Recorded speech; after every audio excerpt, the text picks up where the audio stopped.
Probably kick me out. Good morning. Oh, you're here. Goodbye, Michelle. Good morning. It's Dena Blizzard, and you are watching One Funny Morning. Welcome to One Funny Morning Show. From Monday to Friday. And sometimes on Saturday. Why would you say that in front of all these people? You never know what's gonna happen. Carmen. Cortez. Good morning, everybody. What's outside your weather drawer? Good morning. Uppie, everybody.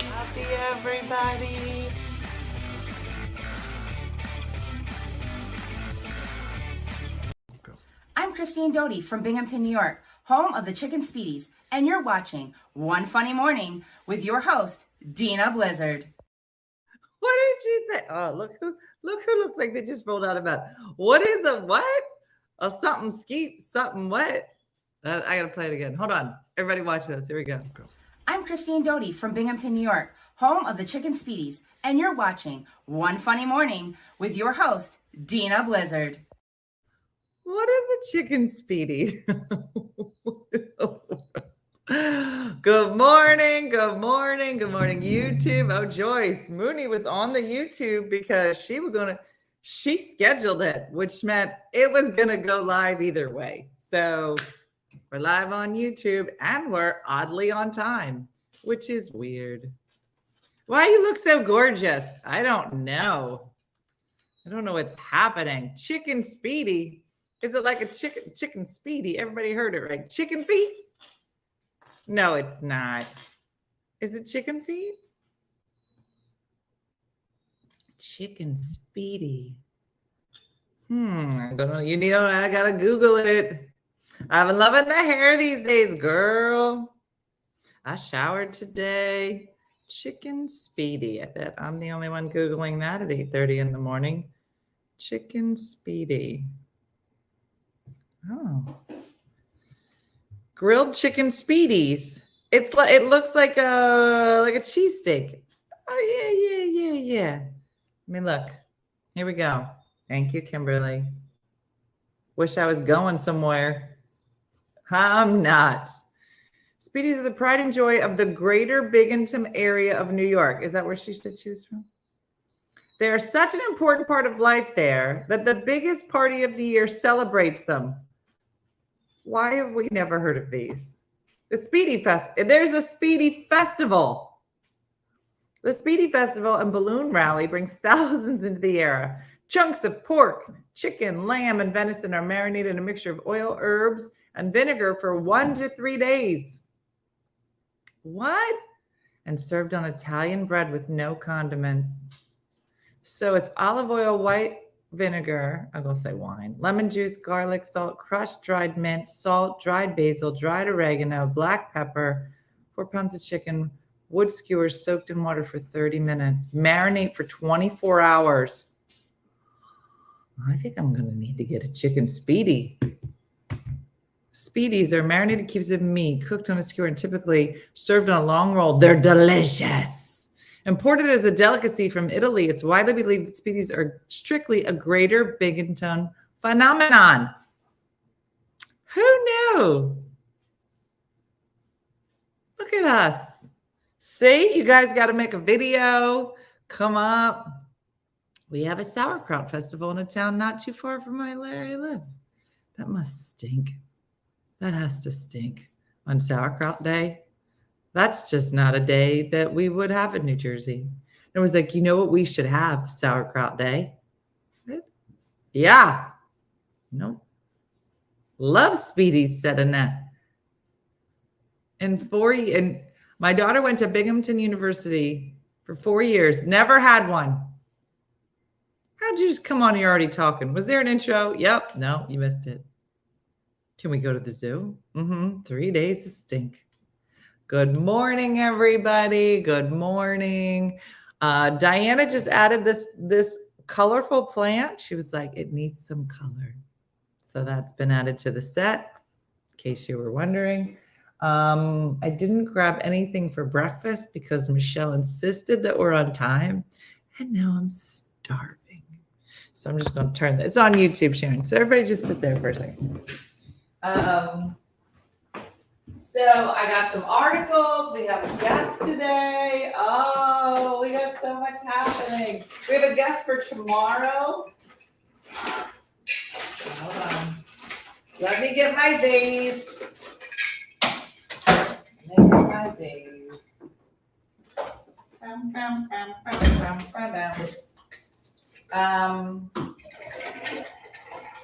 Okay, if you're ever wondering why I'm late, this is what I'm doing.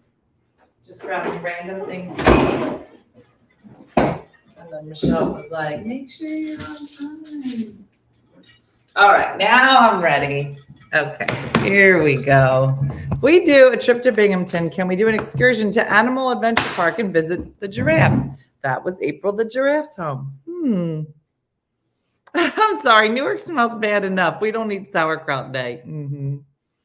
I have a friend that sends me Speedy sauce. Somebody sent me Speedy sauce and it was so good. Is that what it's from? Didn't put that together. Do you remember there was like 3 weeks where I was marinating all the chicken in Speedy sauce? I think that's what it was. Oh. Well, you got it going on today and tomorrow. Oh, yeah. So we have a great guest today. And tomorrow, Lulu, it's an ice. Okay. Tomorrow, we have Mark visiting us again from the IG Awards. What? Oh, okay. All right. Let's be more disgusting. Can we be more disgusting? Okay.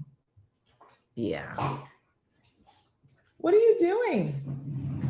Why don't you go outside? Go outside. Throw up outside. Go. Go throw up. That's from a movie. Does anybody know that? Go throw up. I'll be impressed if you know what that movie is. Mark's coming back. Oh, I got my pellets yesterday. Oh, Susan, that's so exciting. Guys sleeping. Watch on the replay. See you, Tammy. I need something fun to do this rainy weekend. All right. Everybody think of something. Kathy, where do you live? We're going to think of something. Oh, he said, don't say IG. He said the IG Awards. You're right. I keep saying IG. But it's the IG Awards. Diane, we should totally make a trip. How many people can you sleep? Like 40?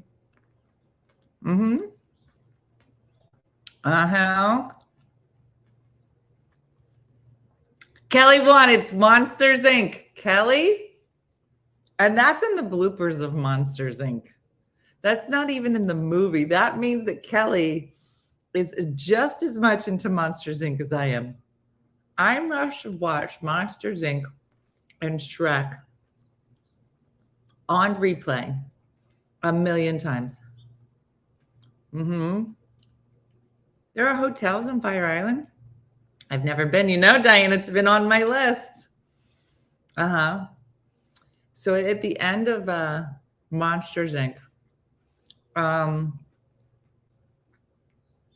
there are like bloopers, which is just so funny because it's a cartoon. How could there be bloopers? But there are. I don't know.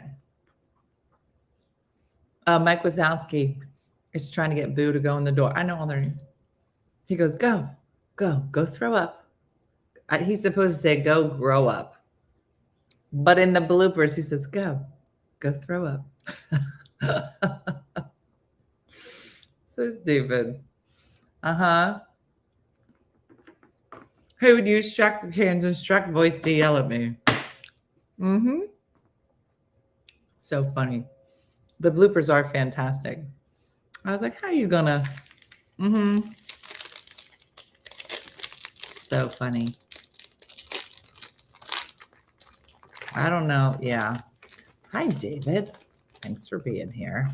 My mind is full of useless information. Well, welcome to this show. This whole show is essentially useless. All right. No. I got something to say. Article came by yesterday. Let me pull it up. Ladies, sit back because I'm about to blow your mind. Now, I only read the title. So it might not blow your mind, but it is useful information. So always watching. I mean, so simple. Here we go. This is period talk. So if you don't want to hear it, fellas, get out. Honestly, though, you should, because it might explain some stuff. Morning, Linda from Iowa. Big Newtons, the breakfast of champions. Listen, I was going to eat cake. And I just have to stop because it's just so good. Here we go. All right. Here's the headline. PMS now. So for those of you that had PMS earlier, keep this in mind, could mean double the risk of early menopause later. What? So bring it on. My daughter loves period talks. PMS now could mean double the risk of early menopause later, study shows. Here we go. Cramps, headache, depression may not be the only impacts of PMS. There could be complications with menopause down the line, according to a new study. People with premenstrual disorders or PMDs, like premenstrual syndrome, or doesn't everybody have it? Who doesn't? Who have PMS or a more severe premenstrual dysphoric disorder have more than twice the risk of going through menopause early.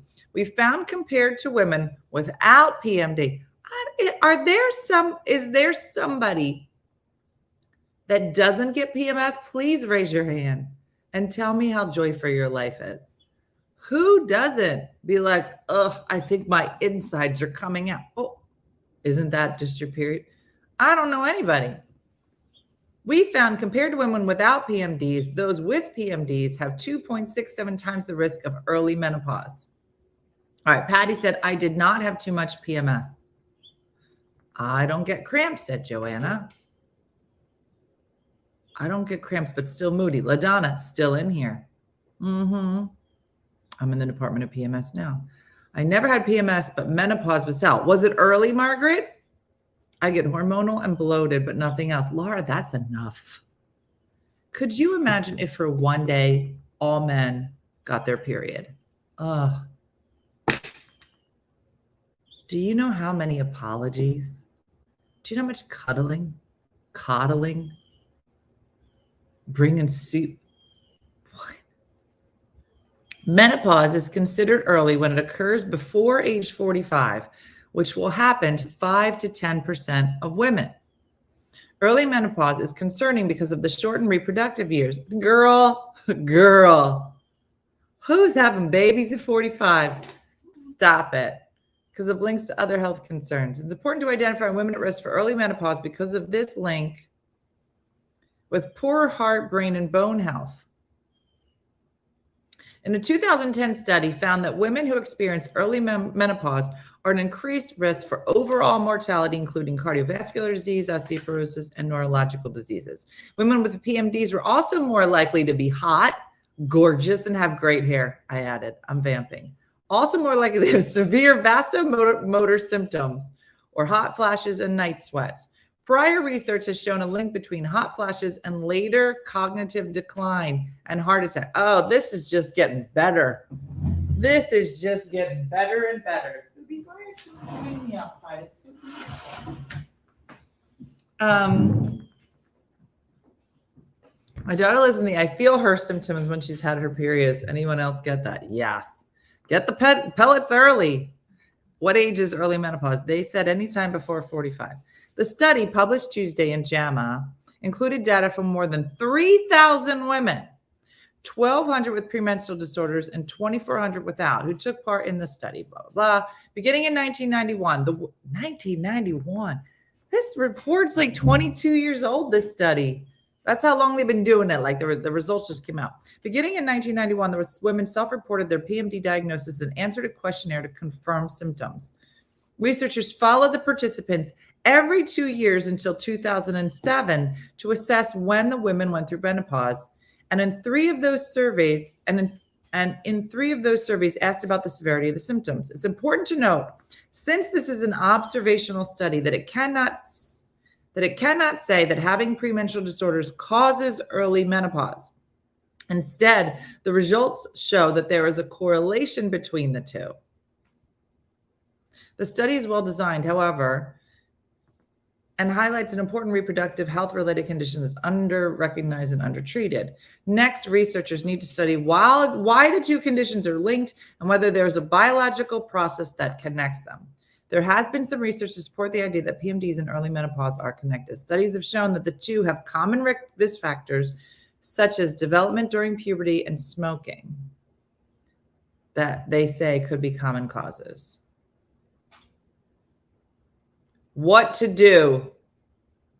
It says right here, drink, go out with your girlfriend, go on 2 trips a year with a bunch of people you don't know, and get on the bus and have a great time. You guys are in the right place. There's a 5th baby at 51. She thought she was going, and the other 4 were graduating and in college. Oh, she had her 5th baby at 51.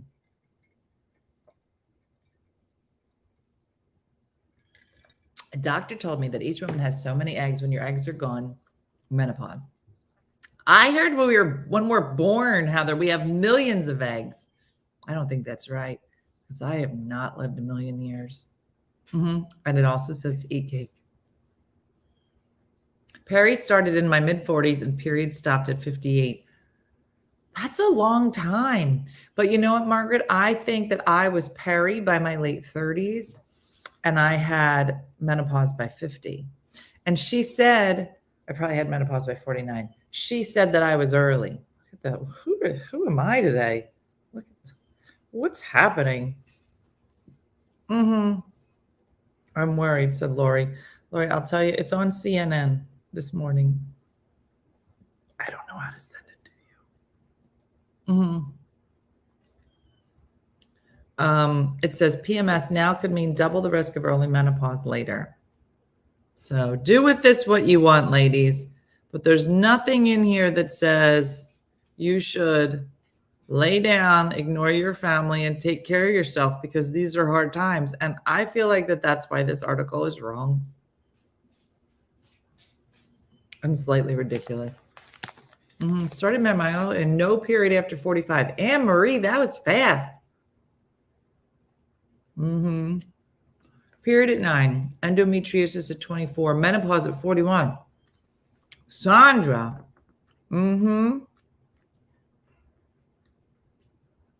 Had menopause by not 50. Does it ever end? No.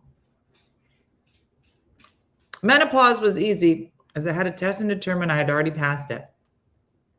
Beth, you are in a beautiful place.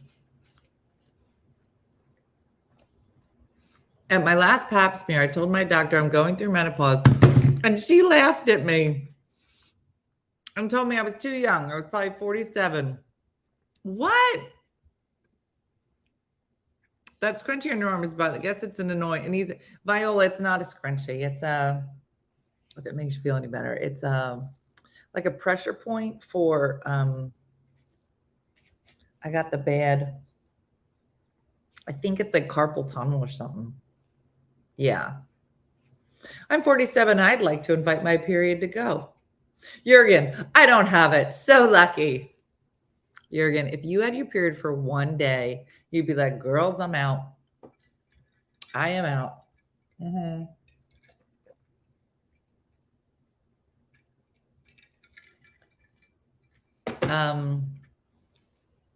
55, haven't had my period in 3 months. I hope that's it. That's not how it works.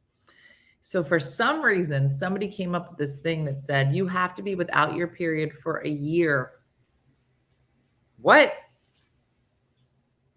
Tanya, it's from editing videos on the stupid computer. In fact, I just bought this ridiculous mouse that's ergonomically something or other. It won't make me thinner. So the amount that is, I have vaginitis on my arm. I got the itis. Yeah, I can't wait for the transition from this conversation to a fun expert. What's more fun than not getting your period? Tell me. And I'm going to bring that up. I'm sure Michael hasn't even figured out that correlation. My mom was at 11 months and the period came and she said, this has to be a joke. You also have a thread hanging from your right sleeve. Oh yeah, I do. Thank you. Yesterday I was at the gym with Anthony and we're talking about thighs. Let's ruin everybody's day and talk about thighs. So he has me doing all of these squats and something.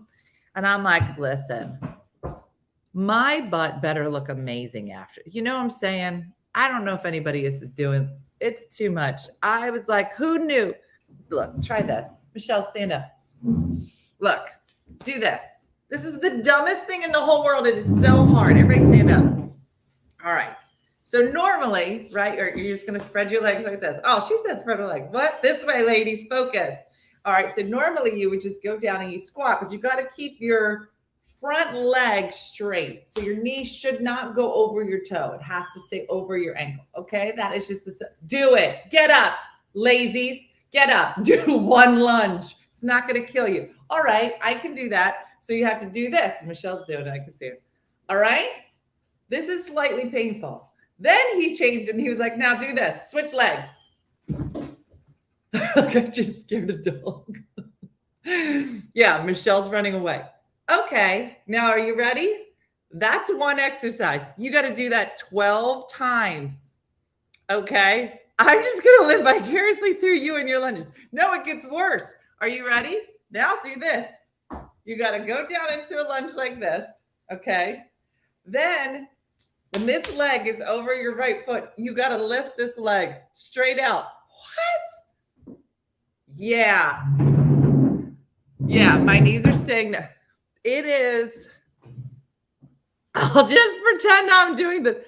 I'm telling you, this jump is going to get somebody hurt. I'm telling you, I was like, I can't. This is too much.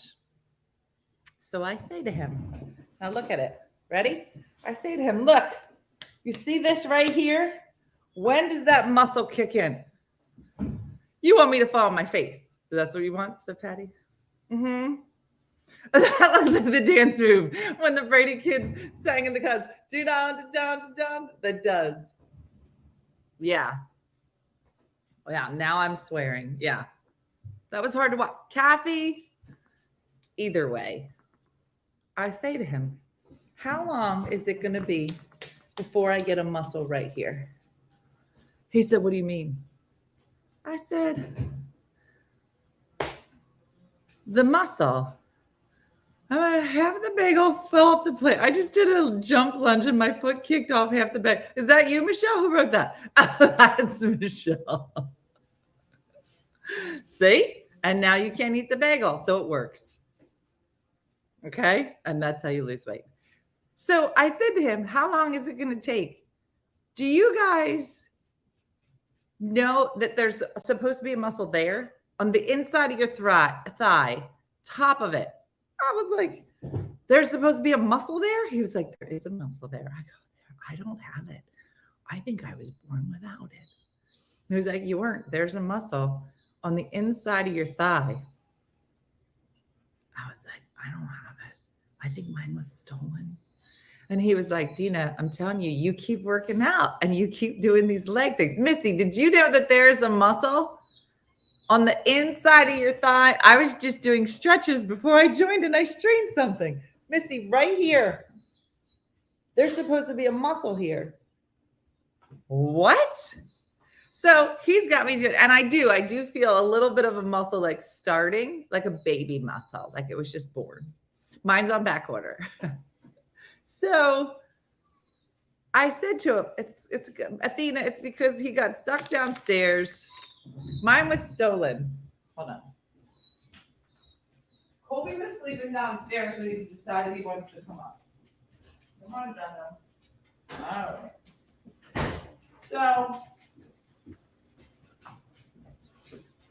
He says, Dena, that's a mature muscle. I said, what do you mean? It's a mature muscle. I go, you mean I'm going to get it when I'm old? He's like, no, you got to work out like for a long time. And with time, that muscle will show up. I said, you're telling me, he goes, Dena, if you stick with working out, you'll get that muscle, but it's a mature muscle. Oh yeah. Mm-hmm. And I said, let me get this straight. So you're telling me I have to keep working out, doing these dumb lunges. Mm-hmm. I must have an immature muscle. I said, here's what I think is going to happen. I'm going to keep working out and doing all the things I'm supposed to do. And then I'm going to get that muscle. And then the next day I'm going to get hit by a truck. Positive, that's the day I die. So if you ever look at me and you're like, wow, I think Dena has an inner leg muscle. Boom, you should let me know. I'm about to die. That's where, isn't that how it works with all muscles? No, apparently there are mature muscles and an immature muscle.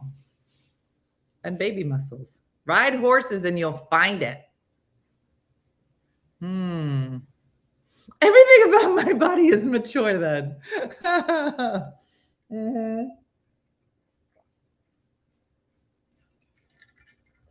So it's the whole thing. But I'm telling you, do you know how many exercises I have to do just for legs? And your heart rate goes up like crazy. I could do arms to feel totally fine. The minute you start doing lunges, you're like, I'm going to have a heart attack. Any minute. It's happening.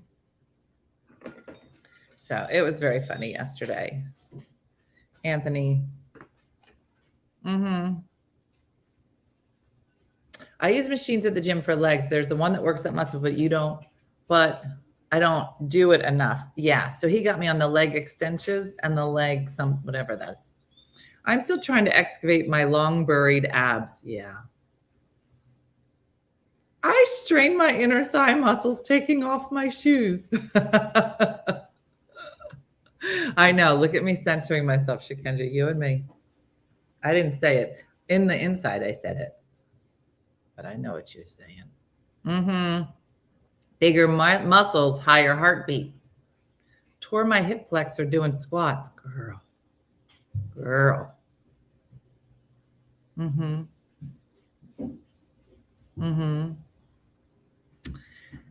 Anywho, is Colby crying to go outside? No, he just didn't want to be at the top of the steps with the door shut. He's fine. He's sitting by my feet. And there's that. So anyway, so today we have a great guest joining us in just a few minutes. And like I said, tomorrow we will have Mark from the IG Awards. So he'll be going over the award winners from this year's award ceremony. So we'll be talking about that tomorrow. So you don't want to miss it. I started working out. I couldn't sit down to pee for 3 days after my first leg day. Girl, right? Like, when's the last time you squatted to pee and the entire time you're squatting, your whole body was just shaking? You should probably work out. That was me. And I was like, this is a problem. I don't know. And then like I go to, oh my gosh, what if this was what if there was some like thing that happened and they were like, you're going to die if you can't squat for a minute. I'm like, you know what I'm saying? Didn't really think about. Maybe just me. It's crazy. Terrible.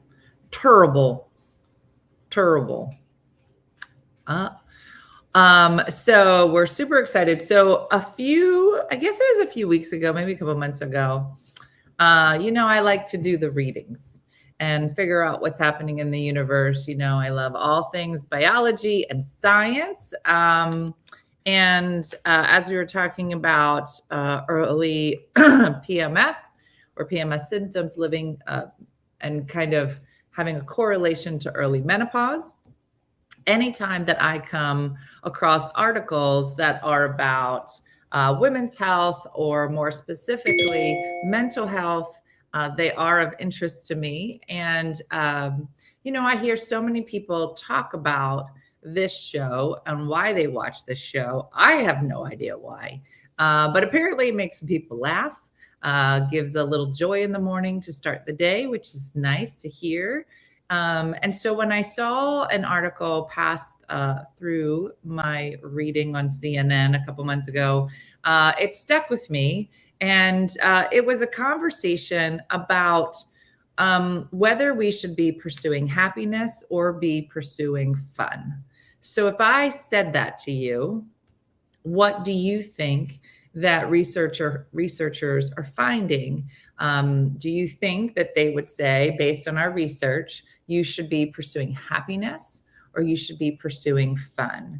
And so there is some research to support one or the other. I'd love to know what you think. So Renee says we should be pursuing fun. Tracy says happiness. Roxanne says fun. Chris says happiness follows fun. Happiness equals fun. I pursue fun and happiness follows. Tamiko says fun. Iris says fun. Fun because it brings happiness. Athena says happiness. Linda says happiness. All right, so it's almost 50-50. So this is why I thought it would be great to talk about this. So the article interviewed a great fella named Dr. Mike Rucker.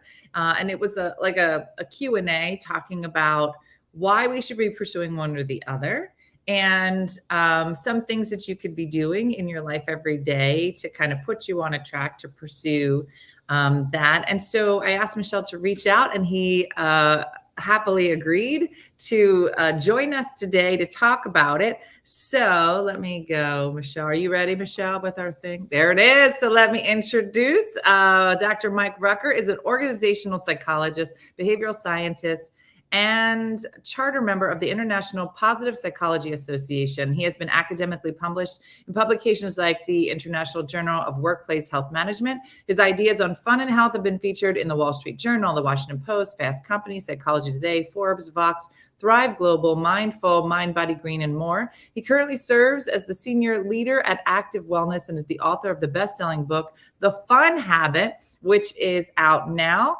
It is an inspiring and motivational guidebook that'll help you, or that you'll want to share with everyone you know. It is anti-toxic positivity and happiness striving. The approach is very much about embracing all your feelings and mindfully adding more fun in your life rather than chasing after happiness. He shows you how to find the time and how to find the kind of fun that's right for you. So please help me welcome Mike Rucker. Hey, Mike. Hey, how's it going? Good, how are you? I'm doing well. Thank you so much for joining us. Oh, wait, hold on. I love the soundboard. Yeah, you're getting a lot of applause from our audience. I love it. Thank you so much. I loved your article and your take on all things fun versus happiness. Tell us how you kind of got started on this, a little bit about yourself. Sure. So the short version of the journey is I've been studying happiness for quite some time. For folks that are familiar with positive psychology, as an academic kind of, research consortium, a lot of us band together in the early 2000s. And so that's why you're hearing a lot about gratitude and mindfulness and all these tools that are really helpful. But I think we've learned a lot in the last couple of decades.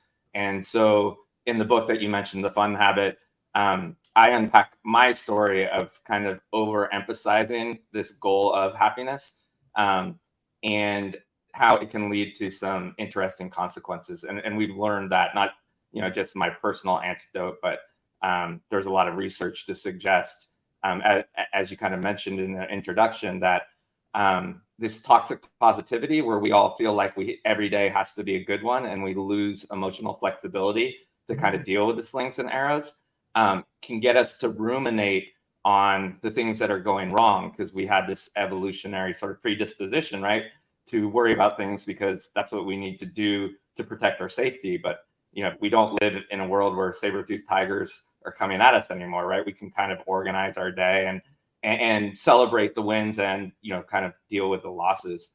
And so for my own journey, I was like literally tracking on an Excel sheet, like what correlated with the best days ever.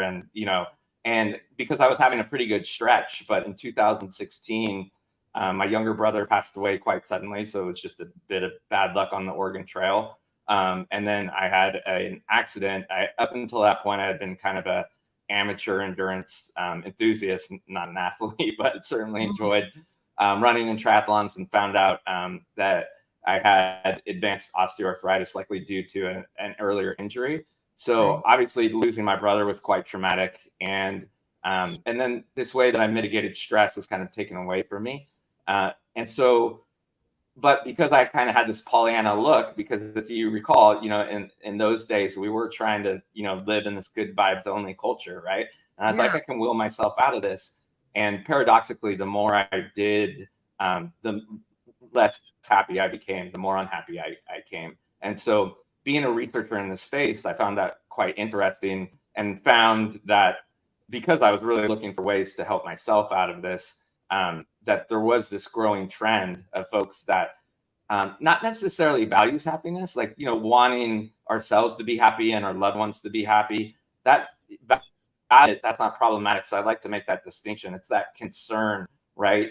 Where happiness does have some problematic aspects, where we're, always engrossed in FOMO from these curated, news feeds that we get, where people are only showing us their good days anyways. And we're like, so why is my neighbor, always crushing it? And yet I have these problems, yet your neighbor probably has the same problems. They're just not sharing it, right? And so, but if you refocus, to answer your question, on what you can do, reclaim the agency and autonomy you have to make choices throughout the day that can support your well-being, that can put you in opportunities for enjoying what you do, and that becomes your focus in the moment, then that's a really good antidote for, this constant rumination of, am I happy enough? And so the distinction I like to make is, happiness tends to live in the rearview mirror, right? It's really this act of evaluation, like, am I happy? Are the things I'm doing make me happy? Was that vacation good enough? Where fun, or just experiencing pleasure, is something that any given moment you can generally change your circumstances. Do you think that, like, just by nature, like when you look at little kids, like, I don't ever hear my kids when they were younger say, I'm not having enough happiness. Like, they were just like, that's so fun. Like, is there an age at which we go from like just really enjoying fun to then, is it in your, I would imagine it's got to be in your 20s, right? Like, where you can't just so I think around. For everyone, it's certainly different. It depends on your circumstances. Right. And it seems to be more a problem in the West than the East, although everyone, obviously has challenges. But the reason why it has this sort of, bias towards the West is because we really are brought up in the social norms of meritocracy, right? From a very young age, we're taught that fulfillment and productivity should come at the expense of doing other things, right? This old Puritan ethic. And so it's kind of depends on when that really sunk in, right? For some folks, they really did enjoy college. I was certainly one of them. I went to Chico State, and I would love to relive those 4 years. Chico State? That sounds like a fake school. I never heard of it. What is it? It's in Northern California. It's known for, similar to Arizona State, for being a really fun school to go to. And really? It sounds like a fun school. But I think, certainly more and more you're seeing these institutions not meant to be, just avenues for self-discovery, but for, again, kind of getting good grades, trying to figure out what the next job is, right?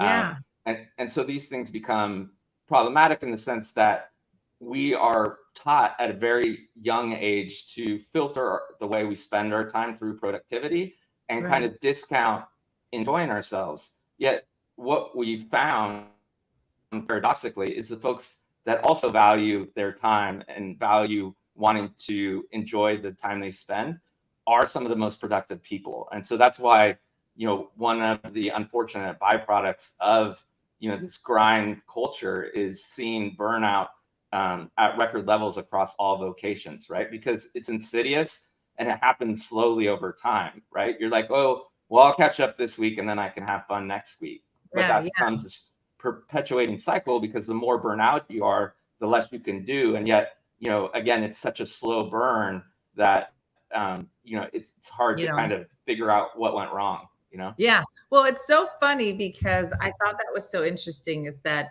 I think we do, right? Like all of us were like, oh, who's trying to get their kid into advanced math, and who's trying to get their kid to be in the, because there was a time, I don't know, it looks like we're about the same age, Mike, but they used to rank everybody and put you in percentiles. You're in the, percentile this, but they don't really rank kids anymore. They started to, at least not in my kids' high school, they weren't ranking them anymore. It was like, valedictorian, salutatorian, some other smart people, and then the rest. Like, it was interesting that talking about productivity and being able to show like, this is what I've done and all my hard work, and it's all really great. But I thought it was so interesting in your article that it said that actually the people that are the most productive are the people that are also self-reporting, having the most fun, which is so different. I feel like, like raising my kids, and there's like the tiger mom, and like, you have to be the best and all of that. There was another article I remember reading where they had followed valedictorians over a course of time and asked them to self-report, like, do you like enjoy where you are? Do you think that you are a leader in your field? Like, we all think that these valedictorians are going to go on and do great things. And most of them self-reported, no, I don't really always enjoy what I'm doing, and I'm not really a leader. Like, and I was like, I don't want to say my percentile, Mike, but it wasn't good. And it was at the back. And I wasn't that person. And my parents didn't follow us around and be like, you have to do this. It was like, have a good time, do what you want. And so it's very funny to just kind of see where you land. And hopefully we're all doing a good job. I mean, like, what are some things that as parents and raising kids, what are good words to be saying to our kids? Or should we make sure that we're saying, we want you to do a good job, do the best you can, but have fun? I don't know that we all say that very often. Yeah, I think, for parents, what becomes important, because we are time bound, right? Often when we're looking at time, I like to think of the 168 hours that we have in a week, right? And so what are those opportunities to have fun with your kids, right? So if it is about dialogue, to, answer your question, it's talking to them like, where are the opportunities for you to enjoy yourself? One, are you finding those? Because, every household is going to be different, right? There's going to be different scaffolding. There's going to be different social norms. But what I would suggest is universal, is that if the child isn't finding a way to connect with you and their friends in a meaningful way, you're slowly going to start to see negative consequences. And we're certainly seeing that now too, right? And so, one of the focuses has been on social media, because that can trick you into thinking you are having fun, right? I'll geek out for just a quick second and then I'll get back.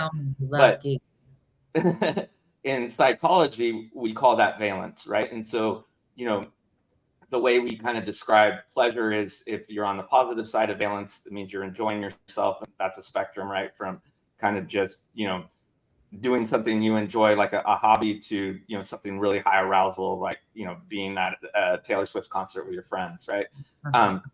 To things that you don't enjoy, right? From something that's really tedious, like doing your taxes, to just being bored because you don't really, you haven't planned well on how to use that time.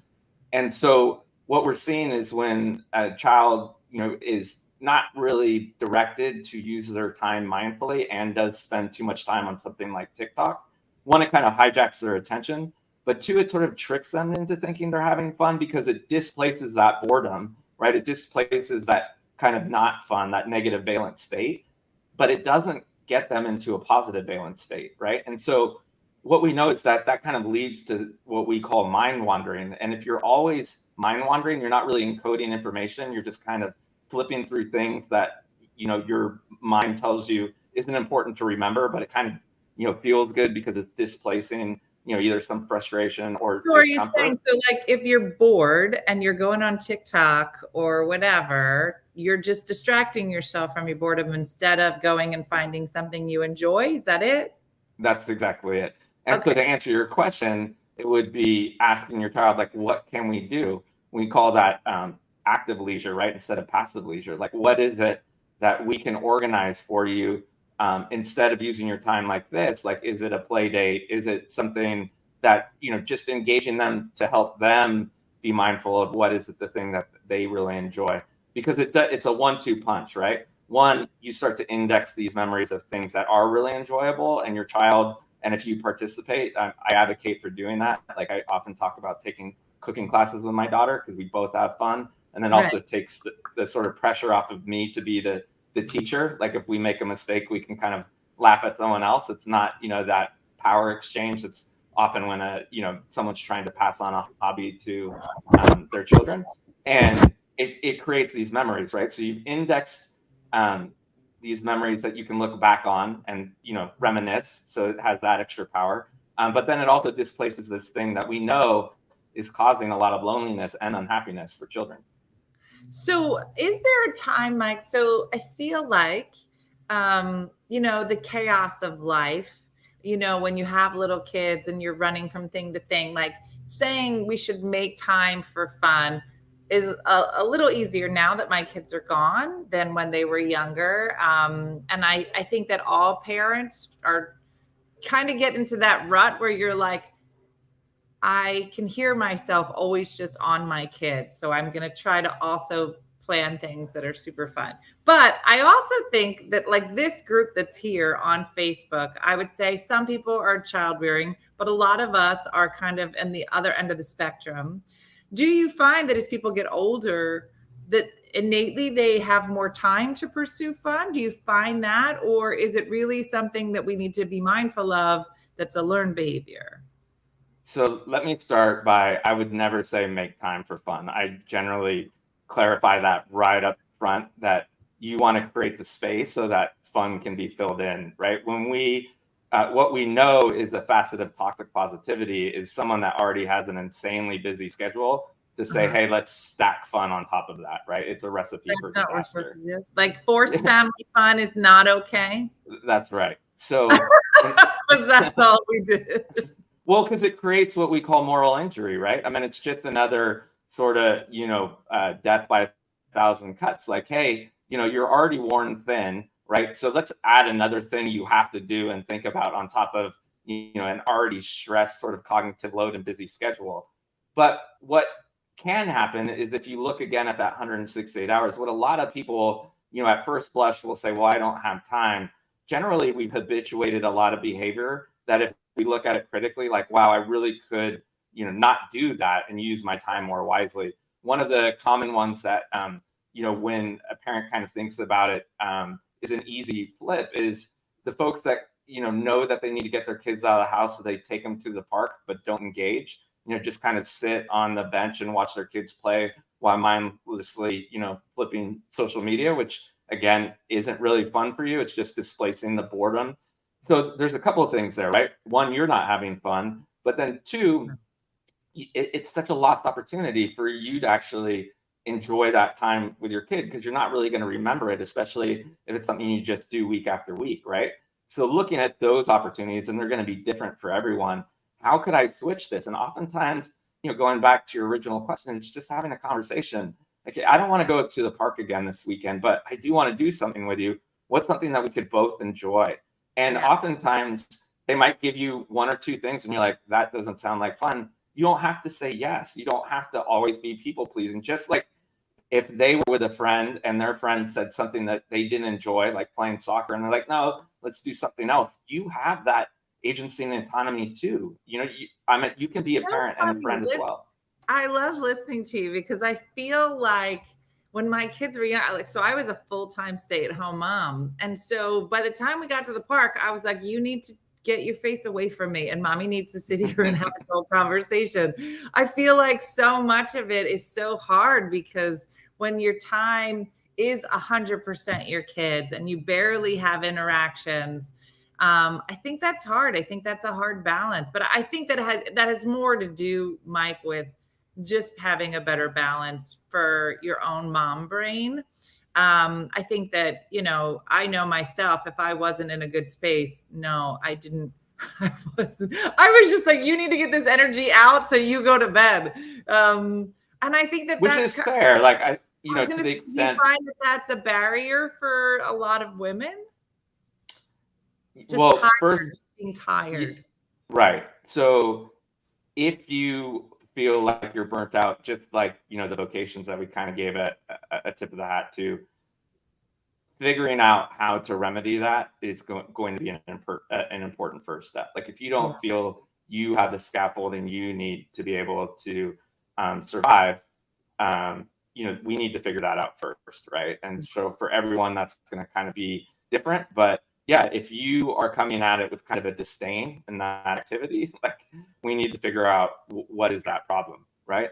But what I would counter with that too is if you do feel a sense of wanting to enjoy the time you have with your children, remember, after those 18 years, we know that you have about only 1 year once they leave the house, in accumulation, especially if they go away to school. So you really only have, 18 summers to get this right. And so to let them pass by oftentimes does lead to regret. So I'm not saying in the moment feel guilty, but what I am suggesting is trying to be mindful of your time, to organize it in a way, one, that you do have that resilience. So you're not approaching those opportunities where like, I just don't want to be around these kids. But that's obviously a bigger problem you need to solve. But then second, are some of these opportunities where both of you could enjoy yourself?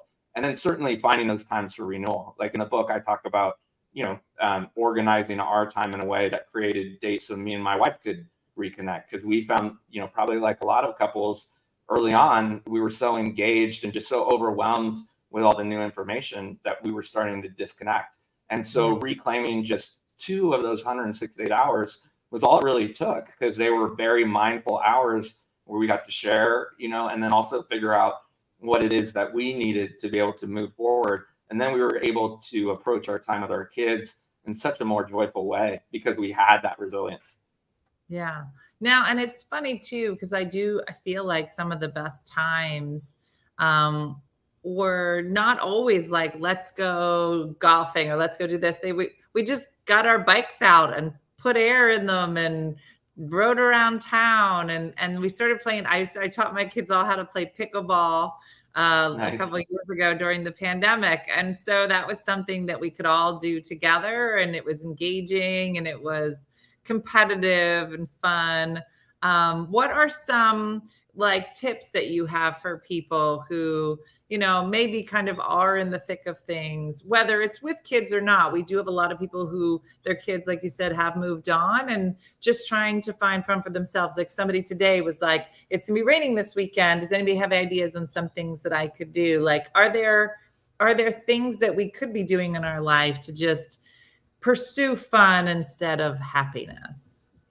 Yeah, absolutely. So it's a really simple sort of exercise, but just being mindful of what you do enjoy, right? Creating a fun file. So you can either do that for yourself if your kids have kind of moved on, trying to remember what are the things that I do enjoy. And some you're not going to want to go back to, right? Like for me, obviously I can't run again. So even though that'd be on my list, it's not realistic. So I cross it off. But as you see in the back, I've reconnected with playing the guitar because that was something that I kind of had to give up when my kids were little. And now, I've gone back to it because I really do enjoy playing it. And so you're just kind of putting it down so that it's premeditated when you do have those opportunities, because so much time will pass by if we don't have something top of mind, right? Yeah. If your kids still are at the age that you want to do stuff with them, a great exercise is to do that with them, right? Like, what are the things that we love to do together? That's how I discovered cooking with my daughter. She's like, I really want to learn to cook. I'm like, so do I. That's something I've wanted to do for a long time. And so we don't have to spend a lot of money on it. Yeah. What? And your wife wanted that too, Mike. So it all worked out. Yeah, exactly. And it was free because there's so many great cooking classes on YouTube, right? It's not like we did, do a few lessons at a kitchen that allowed us to get really dirty, but now we do it at the house, so that we don't have to spend money. So, it's that kind of stuff. Then if you're really struggling, I would say look at your fun friends, right? Like if you're like, I don't know what to do, there's definitely people within your network that do know what to do, and say, hey, I really haven't had fun in a while. What are you doing? And could I join you? Because we know, from Robert's great book, The Good Life, like one of the best ways to support our psychological and physiological well-being is to reconnect with our friends, especially coming out of the pandemic. So if you kind of feel like, there's a lack of fun in your life, who are those fun friends that every time that you're with them, you have a big smile and you don't regret that time that you spent with them? Yeah, that's awesome. Well, so surround yourself with fun people. Well, we have a lot of fun people here, so hopefully it's shaking off on people, and it's a good thing. But this was great. And so Mike, his book is called The Fun Habit. So make sure you check it out. I'm sure it's on Amazon, right, Mike? You can find it there. Absolutely. Wherever you enjoy purchasing books. And you can find Michael at michaelrucker.com if you'd like to get some more information. Kate says, Mike, you're amazing. I'm going to try to see my freshman son at his college, and I want to try to make it fun. So that's awesome. So make sure you follow Michael at michaelrucker.com and follow more of his conversation. I think it's a great, just kind of small shift in being able to go from, are we pursuing happiness or fun? Because it feels like fun is an easy thing to pursue. Sometimes happiness gets real daunting. People are like, are you happy? You're like, no. And then you start crying. So I think fun is a much more fun way to go, and less pressure, and hopefully leads to happiness. So thank you so much, Mike, for joining us. I appreciate it. Well, just like one of your listeners alluded to too, happiness ends up being an amazing byproduct, right? If because fun is kind of a leading indicator, we can figure out how to integrate it into our lives. Once we start to have those enjoyable moments and index them and realize we have the agency and autonomy over our lives to do that, then happiness becomes this amazing byproduct. We think about it less, but it's just there. We don't try to quantify it. It's just, and so we know this, if you kind of, point the shit forward instead of always looking in the rearview mirror, it's a beautiful consequence. It's really being more happy. Awesome. Well, right. thanks, Mike. Well, thank you so much for having me. Thanks for being here. All right, take care. Okay. That was so interesting. I feel like all of us kind of talk about it. I know that as we get towards the end of the week, I always ask people, what do you have plans for this weekend? What are you going to do this weekend? And I always feel a little funny when I say that, because I don't want to put pressure and be like, oh, you have to go and do something amazing. I feel like it's just about something nice for yourself. I want to show you, I haven't shown you guys this, but I'm going to take you outside. So I myself, especially with the last few years in tow, have been going through lots of things and trying to get myself out of my own hole, my own negative space. And one of the things that I always enjoyed is gardening.